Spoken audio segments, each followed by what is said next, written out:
Olá pessoal, sejam bem-vindos à nossa aula de física. Eu sou o professor Deni e o assunto de hoje é energia cinética. Como o trabalho na terceira série do médio é voltado às frentes, hoje nós iremos abordar a frente 3A, aula 5, tudo bem? Antes de falarmos de energia cinética, é necessário recordarmos alguns princípios básicos, né? Então, o primeiro princípio é a ideia de movimento e repouso. Nós vimos na aula de cinemática que a ideia do repouso e do movimento são relativos, pois dependem de um referencial. Então, se um corpo não muda sua posição em relação à referência, eu posso afirmar que esse corpo se encontra no repouso.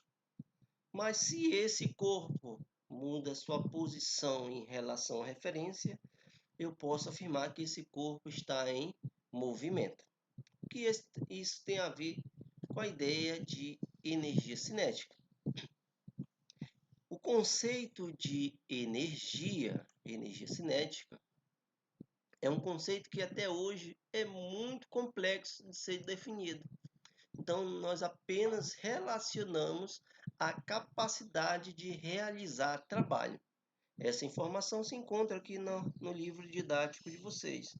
Aqui, podemos associar energia à capacidade de realizar um determinado trabalho. Então, se nós podemos relacionar energia cinética com trabalho, nós também devemos recordar o conceito de trabalho, né? Então, o que seria trabalho? Trabalho seria o esforço produzido por uma força. Esse esforço pode disponibilizar energia para o sistema, pode retirar energia do sistema ou simplesmente mantê-lo uniforme, sem alteração. Para isso, vocês viram lá na primeira série do ensino médio o trabalho motor, o trabalho resistente e o trabalho nulo. Tanto o trabalho motor quanto o trabalho resistente vai depender do movimento. É por isso que nós devemos recordar o conceito de movimento e repouso. Então, um corpo em movimento, se ele está em movimento, é devido a uma interação.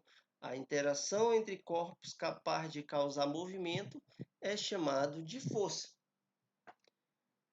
E somente a força realiza trabalho.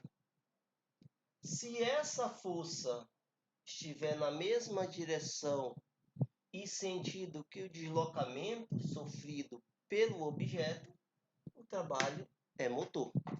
Então, nós estamos levando em consideração a movimentação. Neste caso também, a nossa força está disponibilizando, né, energia para o sistema. Mas se analisarmos uma força de resistência, a mesma irá retirar a energia do nosso sistema. Nós teremos então um trabalho resistente. O que caracteriza um trabalho resistente? O vetor força e o vetor deslocamento apresentam sentidos opostos, em comum apenas a direção. Então, no trabalho resistente, o ângulo entre os vetores força e deslocamento é de 180 graus e o trabalho é negativo. Quando que o trabalho é nulo? Quando a força aplicada em um sistema não é capaz de causar movimentação, ou seja, em outro exemplo prático, desculpa. O trabalho é nulo toda vez que o vetor força e o vetor deslocamento formarem entre si um ângulo de 90 graus. Beleza? Então, quando o vetor força e o vetor deslocamento formam entre si um ângulo de 90 graus, o trabalho é nulo. Então, olha só, trabalho motor resistente, nós vamos trabalhar com o movimento do corpo. E para o nosso exemplo aqui, ó, que eu vou montar, ficará bem claro para todos. Então, imagine agora um bloco. Eu vou colocar ele submetido à ação de 3 forças. Uma força F, uma força P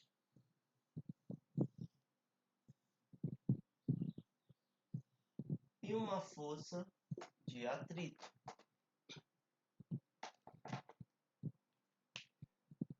Observe que ao ser aplicada uma força num bloco, se esse bloco permanecer em repouso, significa que ele não mudará sua posição em relação ao referencial. Eu posso afirmar que o trabalho, quando não houver deslocamento, o trabalho é zero. Mas se essa força F, ao ser aplicada no bloco, e este bloco sofrer um deslocamento, né? Um deslocamento ΔS, ou seja, a força, o esforço dessa força causou deslocamento. A relação entre força e deslocamento sofrido pelo objeto faz surgir a nossa grandeza trabalho. Então, o trabalho é o produto da força vezes o deslocamento vezes o ângulo, cosseno do ângulo formado entre eles. Essa força está na mesma direção e sentido que o deslocamento? Vamos analisar.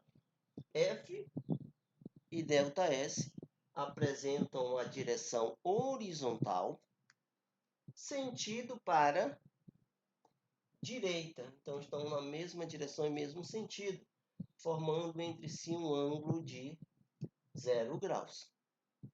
Com isso, nós temos o trabalho motor. Necessário movimento. Vamos analisar outra força? A força de atrito. Força de atrito.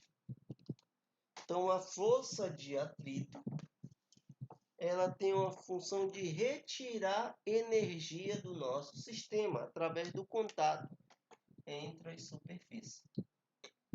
A força de atrito, ao ser relacionada com deslocamento, possui a mesma direção, só que os sentidos são opostos. O deslocamento está para a direita e a força de atrito para a esquerda.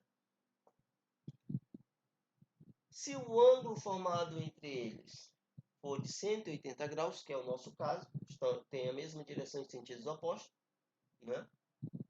O ângulo é de 180 graus, então neste caso nós teremos um trabalho resistente. Então, o trabalho resistente também vai ter o nosso deslocamento, mas ao contrário do trabalho motor, esse retira energia do nosso sistema. Tranquilo?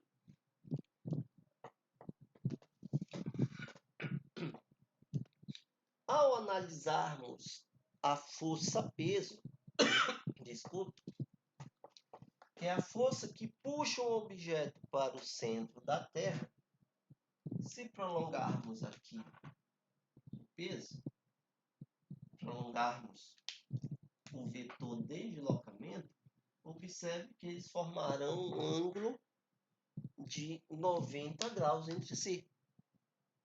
Então, observe, gente, sempre vocês devem analisar a força e o deslocamento. Sempre a força que está solicitada e o deslocamento. Força e deslocamento. Então, forma entre si um ângulo de 90, cosseno de 90 é zero. Então, para toda força que forma com deslocamento um ângulo de 90 graus, o trabalho é nulo. E neste caso, a força-peso não está causando movimento em nosso sistema. Então, neste caso, nós podemos adotar como um sistema em repouso. Tranquilo? Aí vem as observações aqui. Se nós relacionamos energia com o trabalho, nós devemos saber que tipo de energia está relacionada a essa movimentação. Então, a energia proveniente do movimento e não do repouso é chamado de energia cinética. Então, a energia cinética vem justamente do movimento dos corpos. Aí a primeira observação, né, que ele cita, a energia cinética de um corpo depende do referencial escolhido. Aí ele cita, por exemplo, suponha uma pessoa sentada no banco de um ônibus.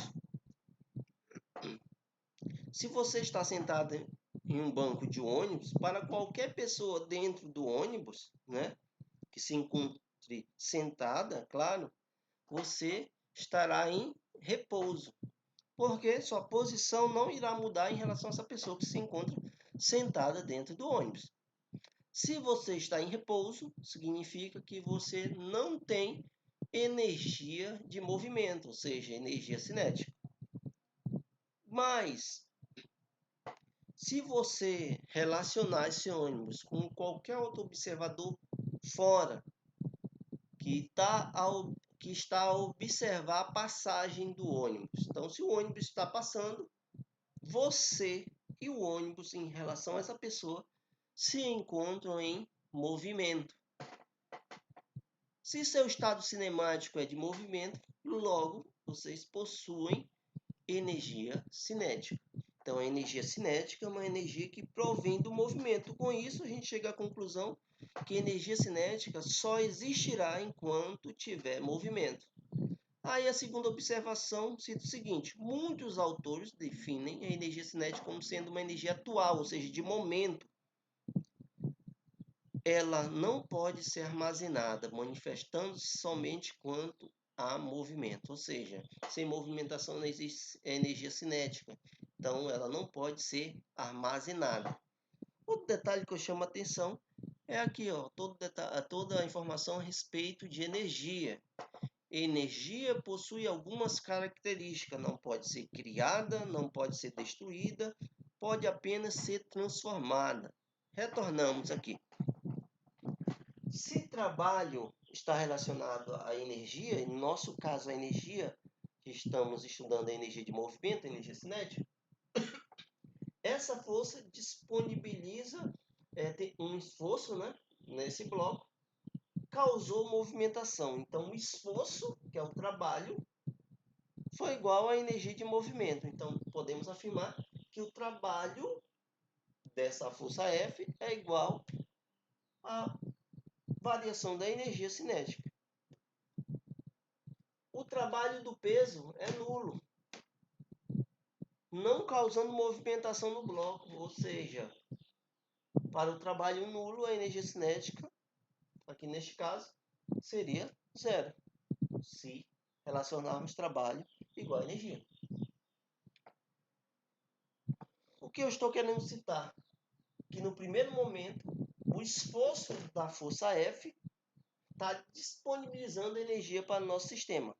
Então, ó, não pode ser criada, não pode ser destruída, apenas transformada, né? Então, neste caso aqui, para a força de atrito, ela transforma energia de movimento em energia térmica. Porque, olha só, o contato entre as superfícies, devido à força de atrito, faz transformar essa energia de movimento, parcela da energia de movimento, que é a energia cinética, em energia térmica. Então, o trabalho da força de atrito vai coincidir com a energia proveniente da troca de energia térmica. Então, nós podemos colocar algumas coisas aqui, ó. O trabalho da força de atrito é igual à energia térmica. No caso, que poderia relacionar o calor. Tranquilo? Continuando. para mensurarmos essa energia de movimento, vocês viram lá na primeira série, é bem simples, né? Basta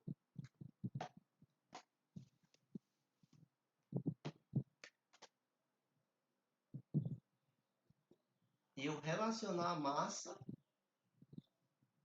e o quadrado da velocidade. Detalhe importante: a energia cinética é proveniente do movimento, logo o corpo tem velocidade. Que é velocidade? É a mudança de posição no decorrer do tempo. Toda vez que um corpo muda sua posição no decorrer do tempo, né, em relação a um dado referencial, nós temos velocidade. E a energia cinética é diretamente proporcional ao quadrado da velocidade. Muita atenção!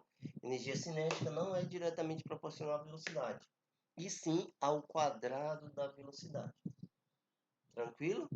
Não pode ser armazenada. Então, se a velocidade de um móvel aumenta em 2 vezes, a energia cinética aumentará em 4 vezes. Por quê? Se a velocidade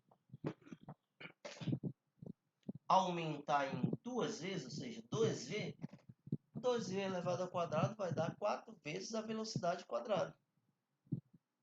Então, com isso, nós teremos uma energia 4 vezes maior. Observe que a proporção não é linear. Se eu aumento em 6 vezes, a minha energia aumentará em 36 vezes. Tranquilo? Se eu diminuir em 4, a energia cinética irá diminuir em 16. Tranquilo? Agora, como eu falei anteriormente, ele pode sair de um ponto a outro. Então, nós podemos calcular a energia cinética nos 2 pontos. Quando isso ocorre, nós temos justamente o teorema da energia cinética, que se encontra aqui, ó.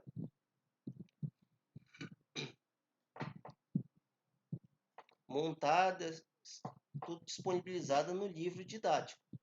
Vou apresentar para vocês aqui no quadro o teorema.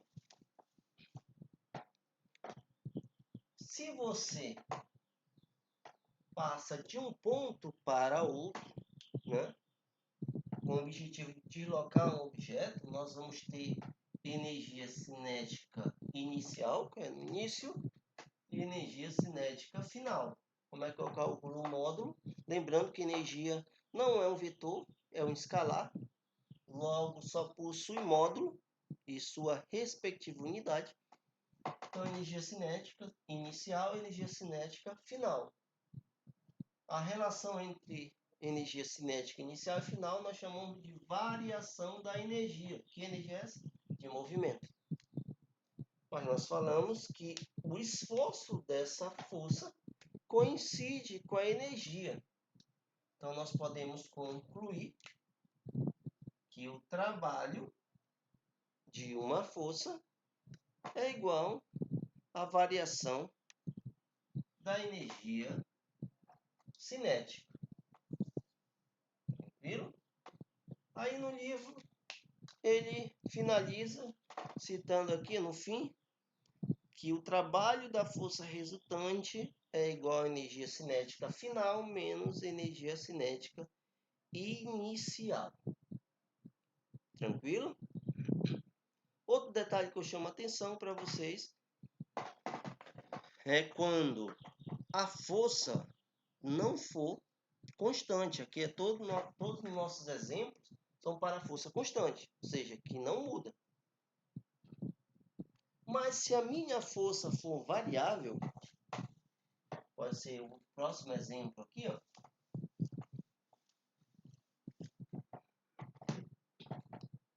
Se minha força é variável, vou até colocar força, colocar deslocamento. Se minha força está mudando, ou seja, vou aumentar aqui, está muito pequeno.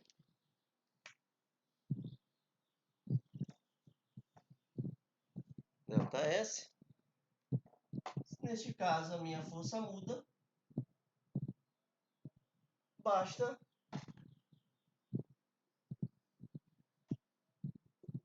eu calcular a área da figura. Então, para forças variáveis, o meu trabalho é calculado pela área da figura. Beleza? Como o meu trabalho é igual à energia, eu posso concluir que o trabalho, que é a área, vai ser igual à variação da energia cinética. Então, observe que nossa frente ela é muito curta. Então, o que devemos recordar é que a energia cinética, uma energia de movimento, não pode ser armazenada. Beleza? Que a energia, como cita aqui o texto no início, não pode ser criada, nem ser destruída, apenas transformada. Fica nítido no trabalho da força de atrito uma transformação de energia de movimento em energia térmica. Outra observação clara que diz que a energia cinética de um corpo depende do referencial escolhido. Então você pode estar a observar um objeto com pessoas dentro, um veículo móvel com pessoas dentro desse veículo, para você estar em movimento, mas se pedir a energia cinética dessa pessoa em relação ao próprio ônibus, vocês irão verificar que a energia cinética é zero, porque a sua posição não é alterada.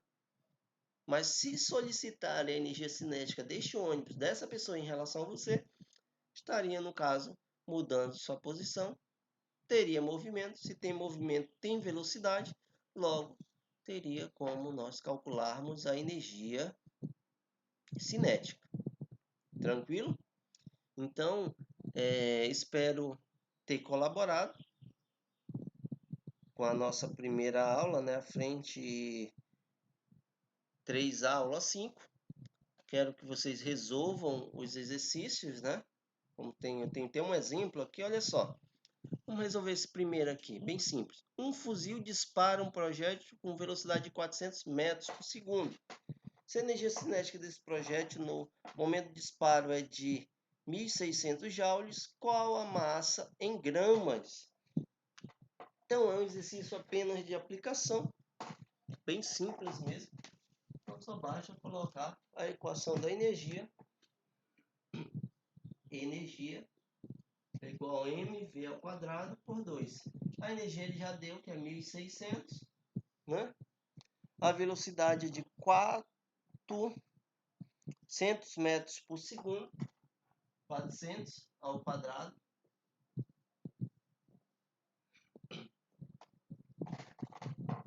Pode colocar aqui 400 ao quadrado. Tá?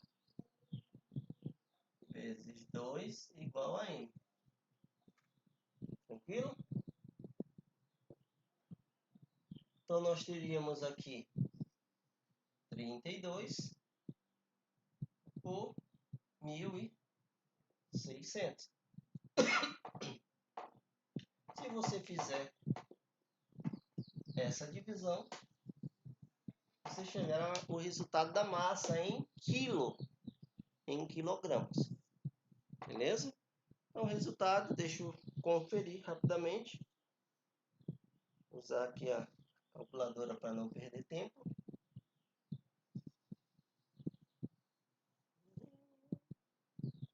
Seria 32 dividido por 1.600. 0,02 quilograma. Se você, como ele quer em grama, basta multiplicar por 1.000. Então, vocês teriam, no caso, 20 gramas de resultado. Então, a massa seria igual a 20 gramas. Tranquilo, pessoal? Resolva os exercícios. Guardem as dúvidas para as nossas tutorias. Um forte abraço e até a próxima.